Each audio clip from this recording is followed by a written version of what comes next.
Sports Night Amplified with Andile on Metro FM. Monday through Friday, 6 to 7 p.m. Game over.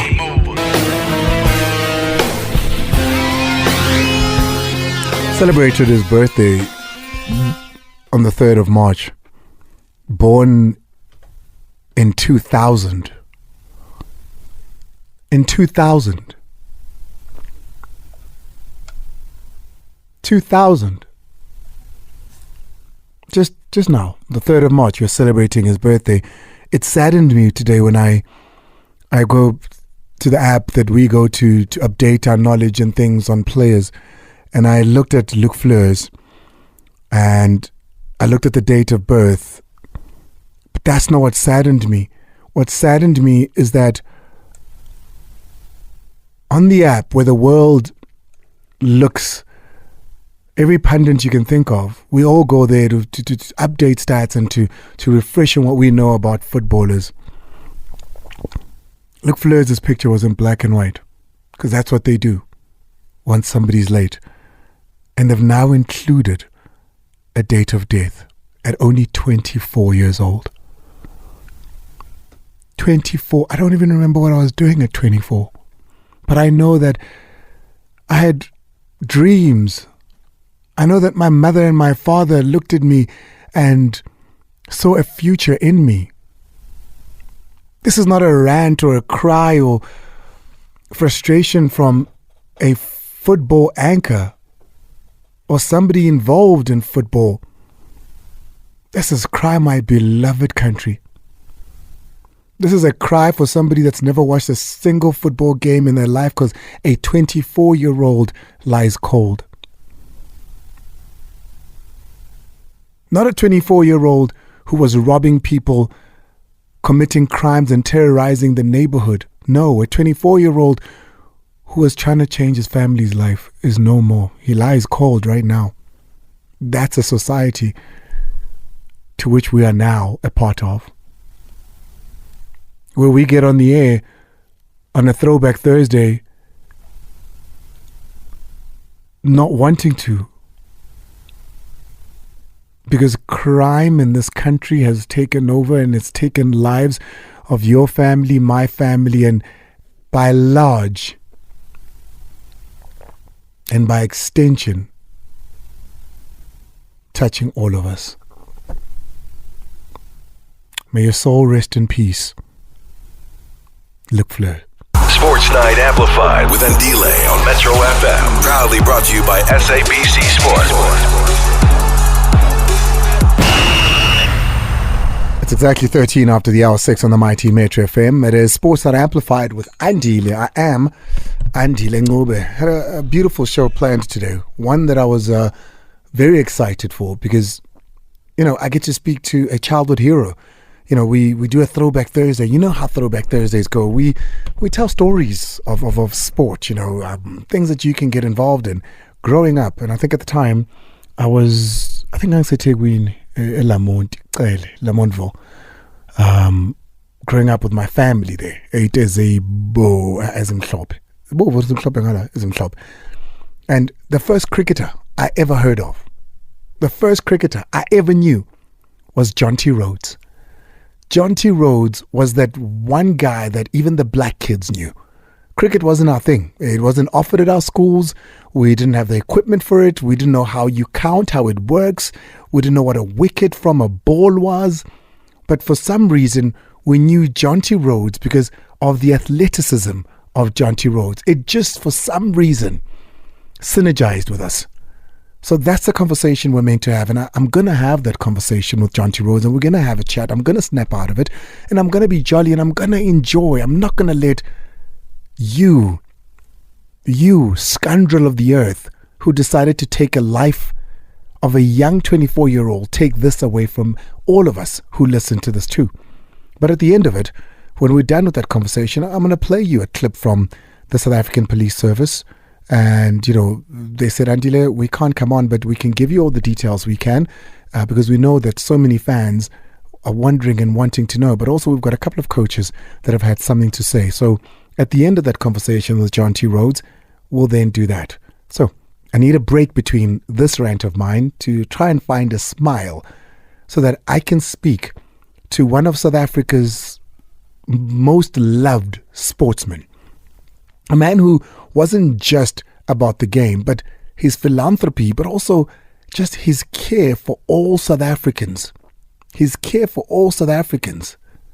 A man who knew the South Africa that he grew up in and was a part of. He didn't look aside and say, no, this is this. No, he knew exactly what he was a part of. Today, let's celebrate Jonty Rhodes. Let's take a break. When we come back, I promise you, I'll find that smile. It is a Sports Are Amplified with Andile, the biggest platform for all things sport in South Africa on the mighty Metro FM. Thank you so much for choosing us today. I get to tick a box, and I'm pretty sure I tick it along many of you that listen as well. Like I said a little bit earlier, the first cricketer I ever knew, the first person, the first name. I might have seen cricketers before. I might have maybe even seen a game or two, not in full, because growing up, we didn't know what this game was, and it took the whole day to play, which was frustrating for people that didn't have access to television the whole day. But the first cricketer I ever knew was Jonty Rhodes. And there was a thing about us as black kids growing up in KZN at the time that liked Jonty Rhodes. It was the way he threw himself around everywhere, the catches that he was making. There was an athleticism about him that just was so resounding to us. Loved him to bits. Today, I'm fortunate enough to speak to one of my heroes. Ladies and gentlemen, please welcome Jonty Rhodes onto the show. Born in Pietermaritzburg, it must be what now, 54 years ago, Jonty, in 1969. He played for the Proteas and represented this country all too well. Jonty, I can't be more excited to be speaking to you. Welcome to the show. Andile, thank you. You've actually really made my year, say my day. What an introduction. I have never been introduced like that. Thank you. Well, it comes from the heart, Jonty, and that's what today is. Today is, I feel it. Yeah, today is our way of saying thank you, because, you've made memories for me, friends, family, that we're going to speak about for the rest of our lives. You're going to be a connection point when we have conversations. And you didn't know, you were just playing cricket because you loved it. But what you were doing is you were helping us bond and giving us something to talk about. Welcome to the show. I'm actually at a loss for words. Andile, thank you. Again, I will just say thank you. That's very kind. You're out in India at the moment. Happy to be on the show. Thank you. Yeah, I am. 3.5 hours ahead. It's getting late in the evening here. It's close to 10 o'clock, but always busy. Cricket's on. The Indian Premier League is on. The first 2 weeks are kind of getting done and dusted, and it is cricket non-stop, whether you're practicing or playing, signing autographs, having selfies. We went out to, myself and Justin Langer, we went out to this incredible cafe today that helps young ladies who have been victims of acid attacks. I know gender-based violence in South Africa is a massive thing, and in India they have their own issues too. And then from there we went to have a practice session with the captain of the Indian wheelchair cricket team. So, man, it's been a busy day, but really fulfilling, and maybe that's why I am a bit emotional now this evening. It's been so good. Jonty, so I absolutely love that you still do that. Philanthropy, as I was refreshing on who Jonty is, I see something that you do quite often, and I'm glad that you're still involved in people's lives in that way. It's a way that I guess you get to give back for all the love you felt over the years. 100%, and I think that is the amazing thing about cricket, is that you are connected in so many ways to so many amazing people, and sometimes the amazing touch you kind of go there thinking you can help and add value, but you leave the situation being really, really touched by the people that you come in contact with. So, I've always, and yeah, listen, growing up in apartheid era South Africa, and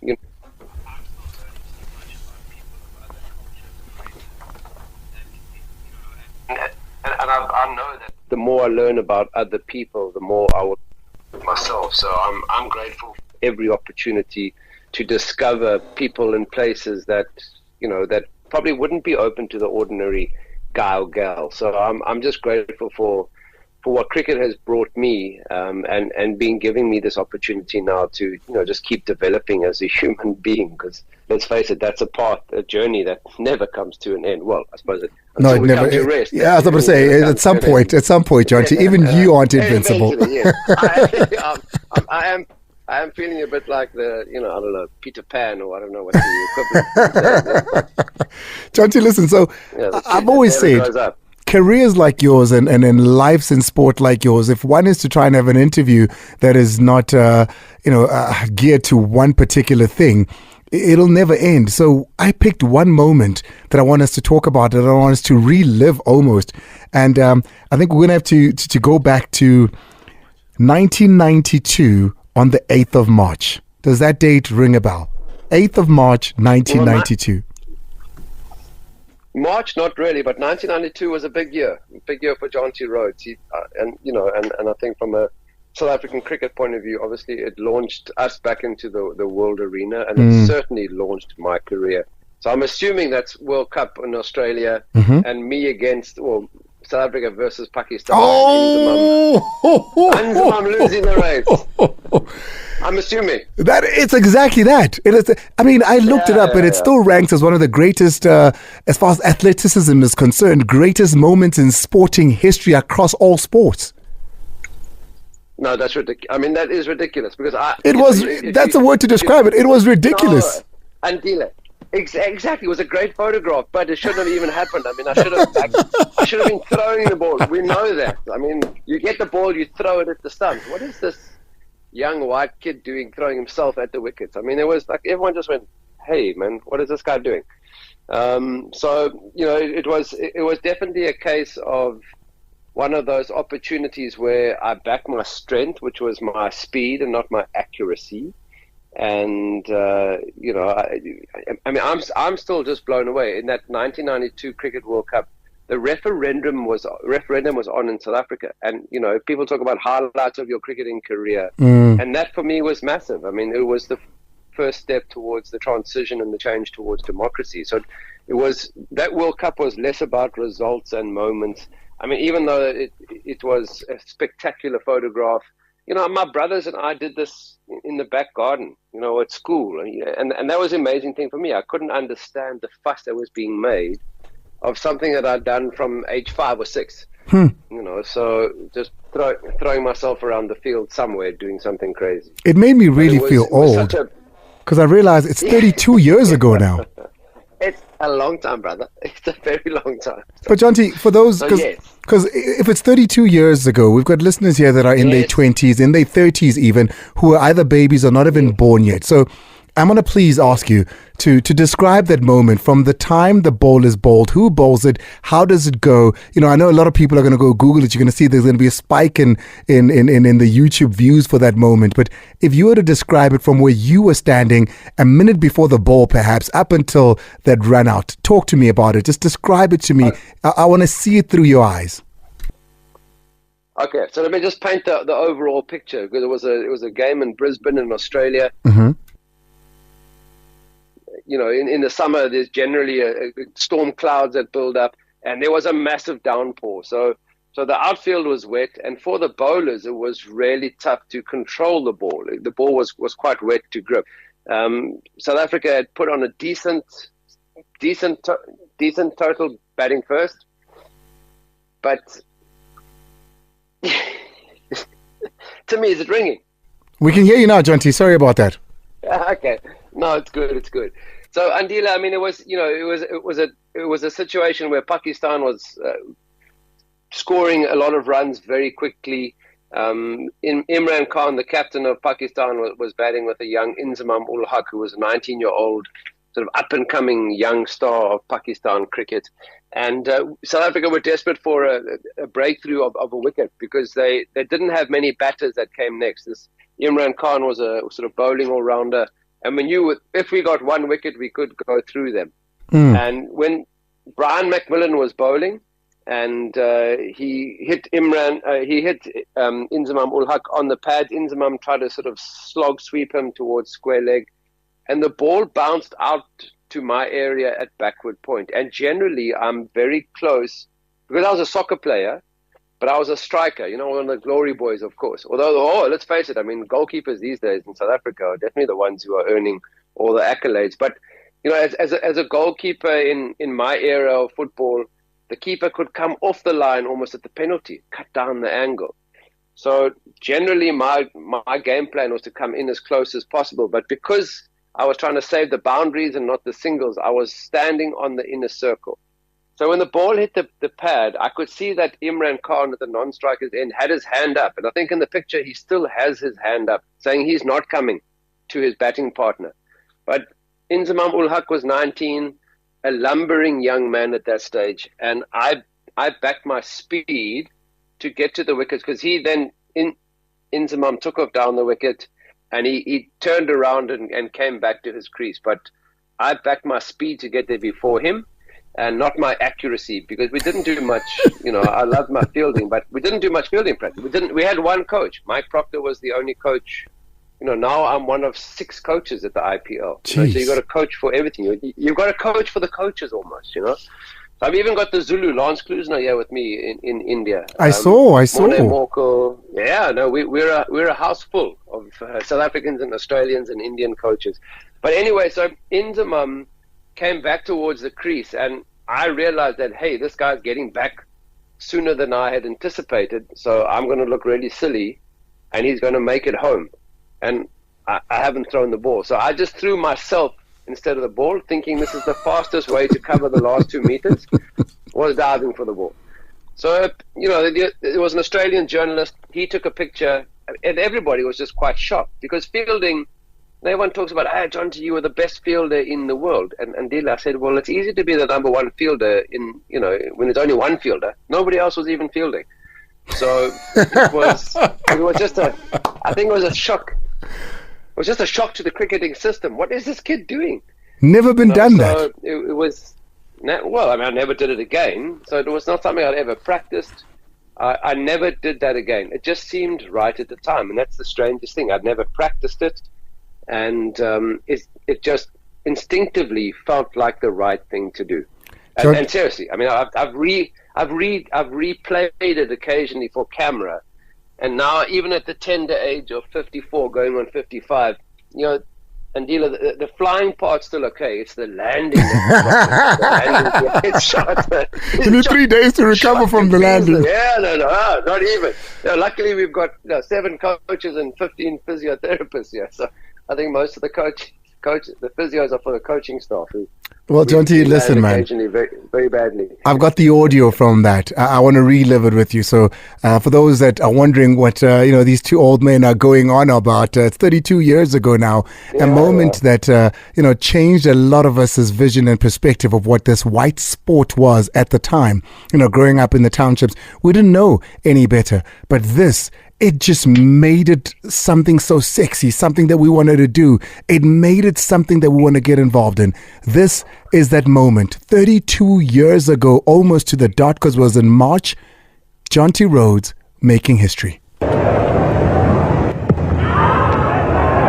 not interested. Inzamam could be run out. And Jonty Rhodes has demolished the stumps. And umpire Bucknor has given him out. The flying leap with Pike. Well, it was going to require some brilliant fielding or some brilliant work in the field, and a better man you could not find than Jonty Rhodes. Inzamam was hit on the pads. He was looking for the single and lumbered down the wicket. Imran was never interested. Jonty Rhodes knew there was a chance, decided not to throw other than himself. He gets there first and wipes everything out. Umpire Steve Buckner, no hesitation, and that may well be the piece of fielding that South Africa needed. That might as well be the piece of fielding and the man, of course, that we needed. Absolutely brilliant, Jonty. I mean, he was in shock of awe. He says he decided not to throw the ball, but throw himself. Absolutely. Oh, no, absolutely. That was such a great piece of commentary. Well, let me tell you this. As we're going on now, Mluleki Ncube, who is former SABC, now with your position at SuperSport, is a man that's been involved in cricket for so long. He is a commentator in cricket in South Africa, and one of the best that we have. Sends me a message and says, Andile, I can't believe it. That man with that run out is the reason why I started playing cricket in the first place. Oh, that's beautiful. Thank you. And yeah, it's amazing, man. And the crazy thing is, I really had no idea what that would do. And it was just amazing, the doors that it opened to make a difference because I was 23, so maybe ignorance is bliss at times. I was at university. I was still studying at university. I had no idea how it was going to change my existence, but just the people that I came in contact with, throughout wherever I went, it was just amazing. And so when did you realize, Jonty? When did you realize that this moment, it's going to outlive me even? Well, interesting. Only coming back to South Africa, we had, even though we lost in the semi-final to England, the rain came down and we lost literally 10 minutes worth of play, which was needing 23 runs of 13 balls. And then we lost 10 minutes of play, then needing 22 of one ball. So the semi-final, we lost that against England, and we came back to South Africa, and we received an absolute hero's welcome. And there were signs of Jonty, marry me, and Jonty, where'd you get your haircut? I had such a bad haircut. And all that. So, it became a thing. It was like the barber. I remember the barber in Maritzburg, because I went back to PMB. I was studying at university. I had to finish my university. And the barber saying, Jonty, yeah, man, you've given us such a hard time now. Everyone wants a Jonty Rhodes haircut. What is that thing you've got on your head? It looks like they put a pot on and someone just shaved it underneath. So I had no idea until I got back to South Africa, because interestingly enough, the interview was in the journal, sort of the media in Australia. Guys asking me about, you must be a rugby player, you must be a scrum half with that dive. I said, no, I've got epilepsy. I've never actually played rugby, because they just assumed I'd be a rugby player. So it was interesting getting back to South Africa and understanding the impact. But as I said, it was just the right time for the country, for people to sort of take notice of what was going on. Because it was I'd never had a passport, I'd never left South Africa before. There was obviously massive political upheaval happening in South Africa. And it was just an occasion where, for the first time, people in South Africa went, hey, hold on, this is, we can get together and support something. And it's been incredible. I've obviously watched a few successful rugby World Cup campaigns, and it's the power of sport. We obviously, as cricket players, had a small taste back then in 1992, and just seeing how rugby has taken that and football, how it does impact people's lives, and even if it's just for the duration of that World Cup or that tournament, it's amazing. As South Africans, that it can touch so many people and make such a massive difference. So it was just, the timing was just right for me. The moment, as I said, was not something I'd ever thought of and never did again. And it was just like the stars aligned for me to be in the right place at the right time, doing probably the wrong thing, but it worked out. Well, it did work out. But I wonder, Jonty, because you speak of the time, 92 all the way till possibly just before April of 94, was that certain time of uncertainty for many. You are a white boy at the time, because you're 23 years old. You're a young man. Growing up in South Africa. I'm a boy. You know what I mean? Yeah, you'd only known life a certain way. Your whole life, 23 years of existence, had been lived in one way, where there was segregation, there was no inclusion. Here's your moment now in 92 that gets black people saying, we also want to play this game. In the Eastern Cape in particular, people are saying Jonty Rhodes, people who can hardly speak the language are speaking about Jonty Rhodes in the KZN. They want to be a part of this. They're infiltrating cricket now. You've brought it to them. They're playing cricket. And whether you take this or not, hear it from me. You're a big part of why there was such an influx of us wanting to play cricket. It was, a lot of it had to do with you. There it is now. They're coming in to play a game that you've only ever played with your white peers. How was that transition? Well, Andile, I think that the toughest and the hardest thing, or the saddest thing for me, I suppose, is if I look back at sport now in South Africa and I look at representation in sport. I was still playing in a white-only team up until 1999. We played against the West Indies in a test series. We beat them 5-0. We probably had the best team in the world at the time. We were ranked number one in the world. between 96 and 1999. So without winning World Cups, we were still the number one ranked team in the world. And we were still playing as a we were 11 white guys playing against the West Indies. So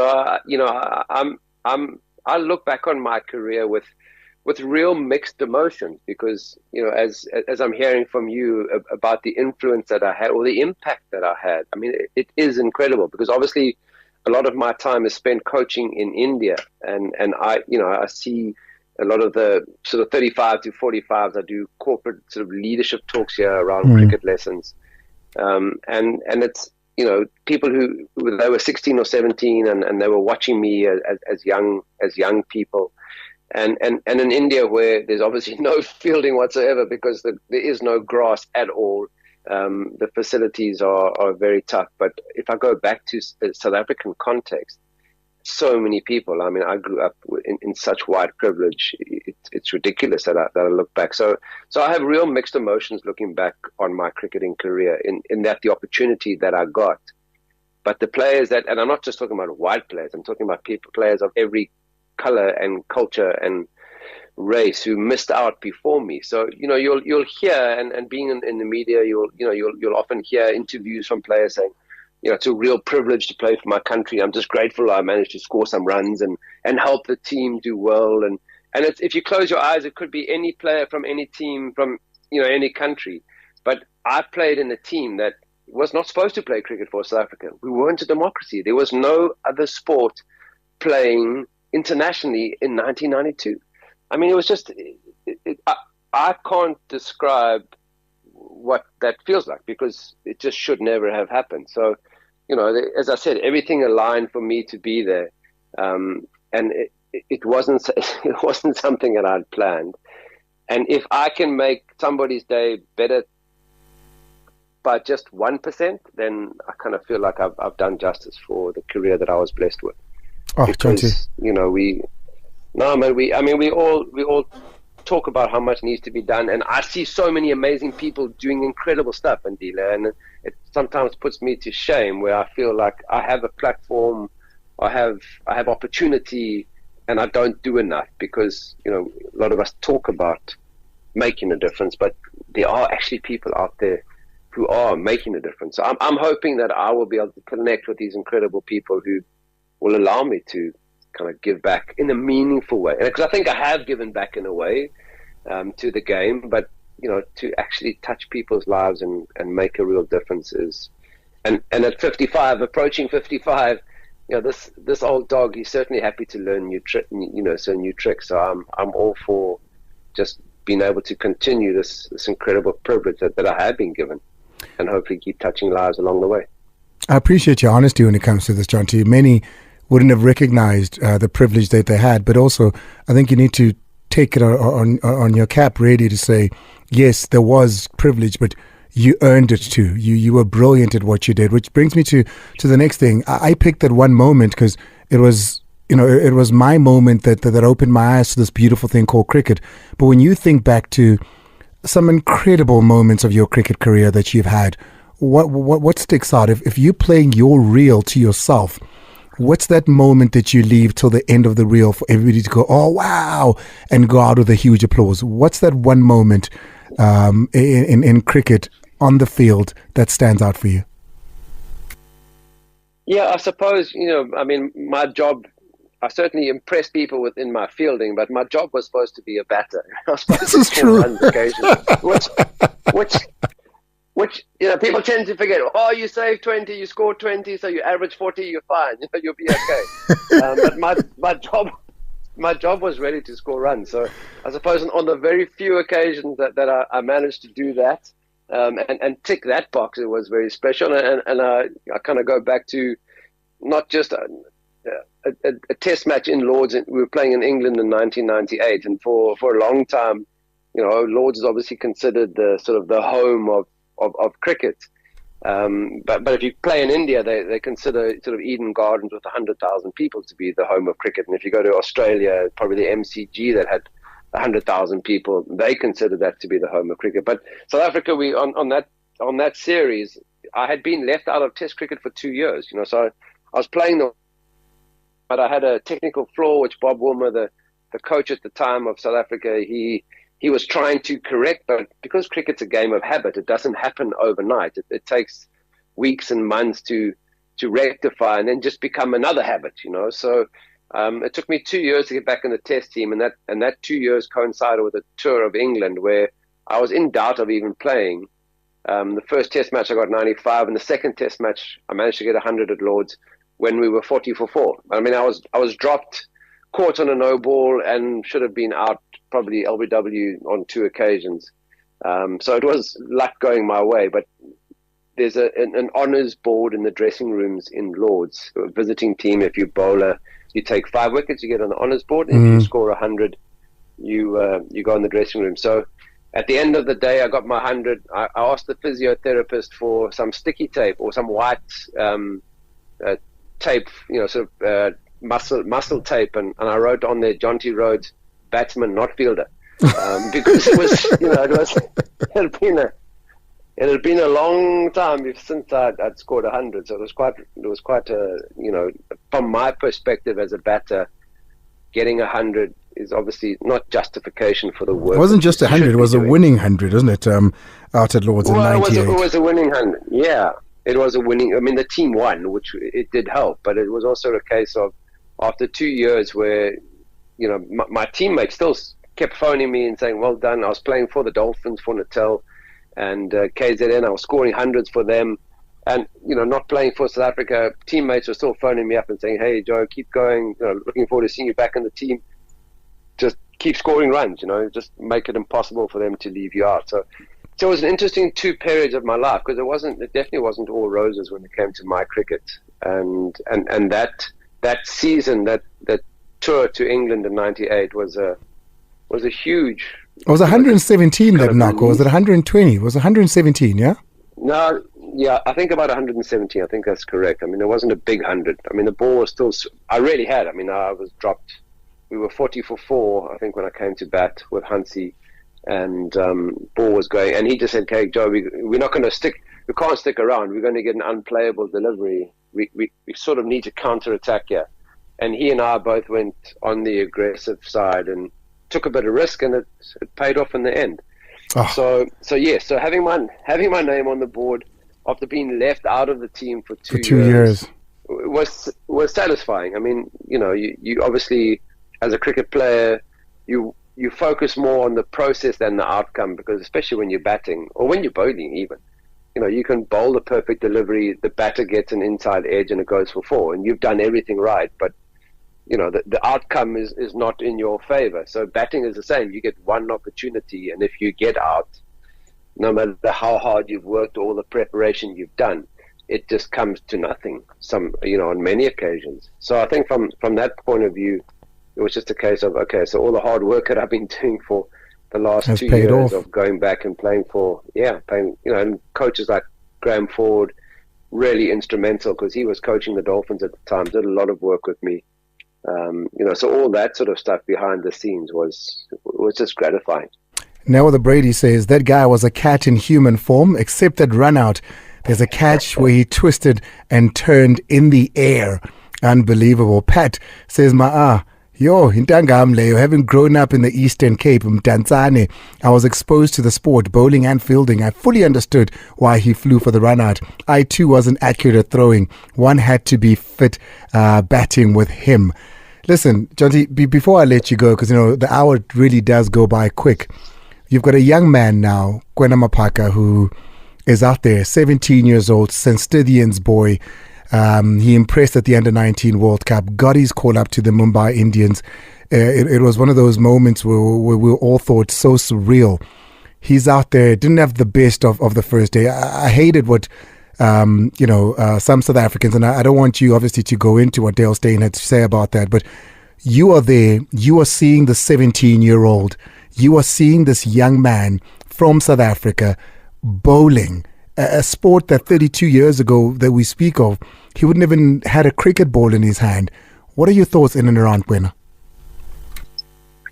Well, it's incredible. Andile, I mean, the amazing thing is you kind of almost got to go back and start making comparisons, because that's what records are always for. You compare people, and it's difficult you don't label someone as the next whatever. But if you go back to KG, Rabada's under-19 World Cup, where that was my first that was my first commentary stint. I was working with Danny Morrison, was in Dubai, the under-19 World Cup. Nicky Purin was playing Hetmeyer, and KG just bombed the heck out of all the all the young batters there, and we as sort of commentators just said, wow, this kid's got real raw pace, but can he step it up to the next level? And KG was 19 at the time, I think, or just 18, and then only 4 years later did KG make his debut at the IPL when he was 22 years old. Bumrah, I just think, Quena, what he's got in his corner, he's really fortunate, because he's bowling the toughest overs in the IPL. All of us coaches, all the teams want preferably a left arm pace bowler who swings the ball. Because if you swing the ball back, Trent Boult certainly showed it in that particular, the last when Quena got his first wicket. I think he got Jaiswal out caught in the covers because he swings the ball. And it's something that you, as a coaching staff, you want to see. You don't want just someone who's gun barrel straight, whether they're left arm or right arm fast, because, T20 cricket, in the power play especially, this youngster is 17 years old. Put things in perspective. The IPL is the best league in the world, and he's the second youngest player to make his debut, and it's like second youngest by 1 day. Wow, incredible. So here's this youngster who's now bowling to the best players in the world in the toughest period, the first 6 overs of the power play. So, the fact that he's actually given the ball just goes to show you what people think of him already. And that's important, because he's got Lasith Malinga, he's got Bumrah to bowl with in Mumbai Indians. He's got Bauchi there in his corner. So he's got a South African coach. He's got two players that, in Brevis and Kuti, guys who can fall back to, because it's going to be tough. Let's face it, when you burst onto the scene with this kind of reputation already as a 17-year-old, but doing the difficult job. Bumrah only played, I think, 2 matches. I was at Mumbai Indians, 2013.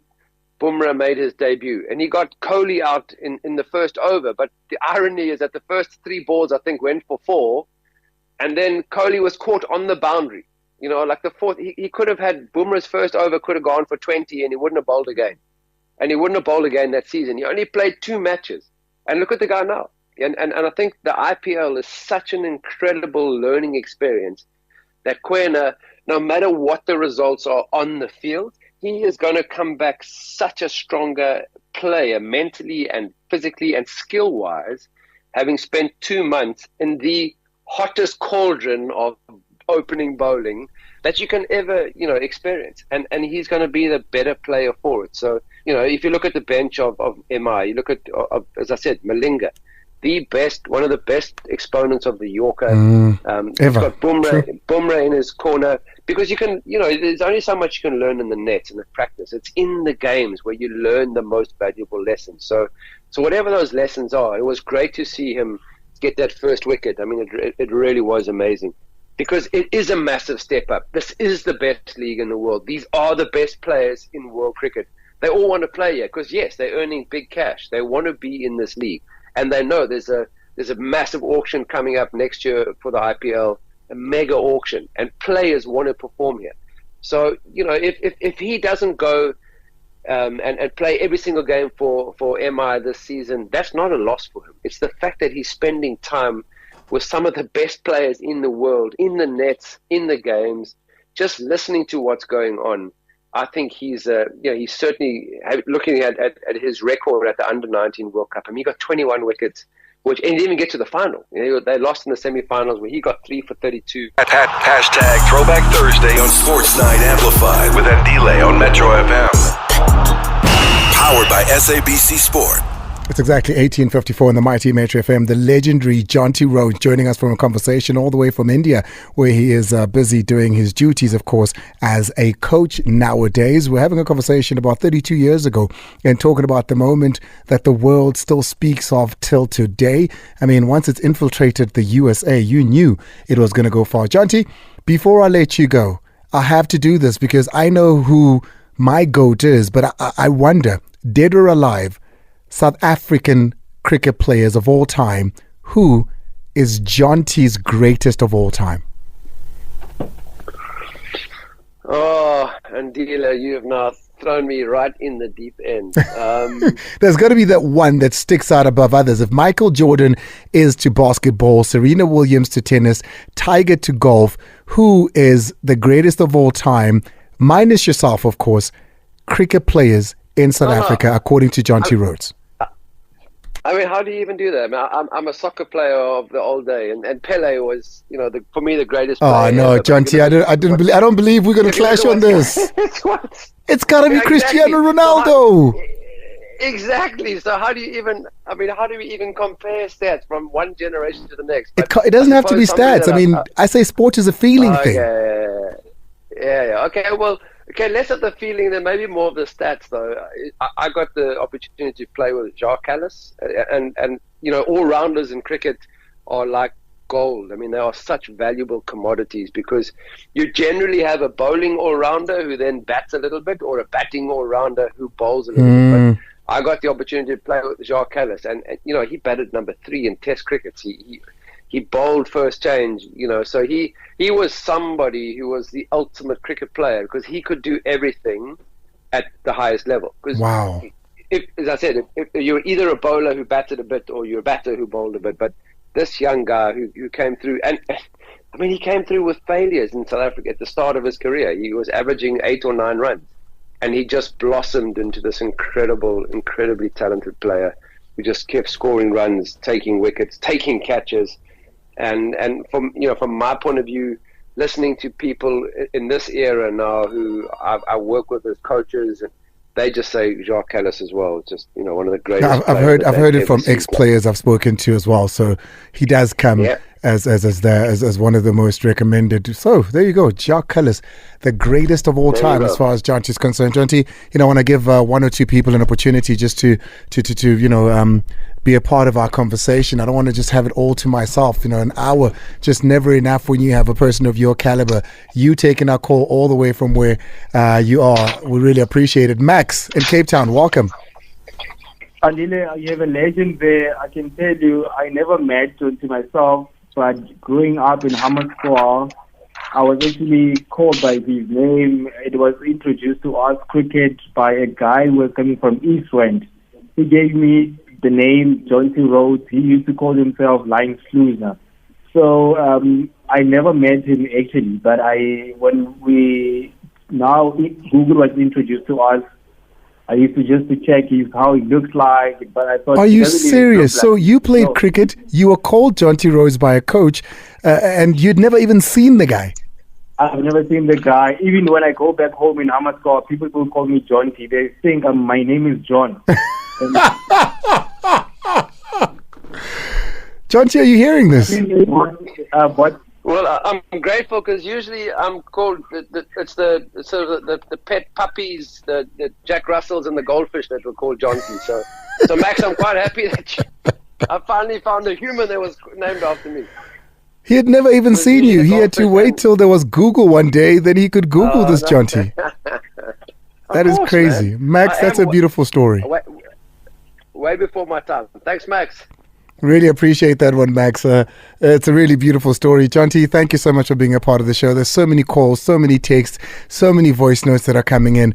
We just wanted to do this so, you don't think that South Africans don't remember. We know who you've been. If one day we go back, I always say that liberation in this country was not won by just the politicians. There are people in sporting fields that did more than they think they knew. The Jonty Rhodes, the Zola Buds, and many more played a pivotal role in making us who we are. The Chester Williams, Francois Pienaars, and when you mention those names, your name is there with them as one of the people that helped in the liberation of South Africa, but also that made sure that we don't forget that we too could be great. I appreciate you and thank you so much for coming on. Andile, thank you again. No words, man. I am so grateful. Thanks a lot for your time. Appreciate it. Ladies and gentlemen, the legendary Jonty Rhodes.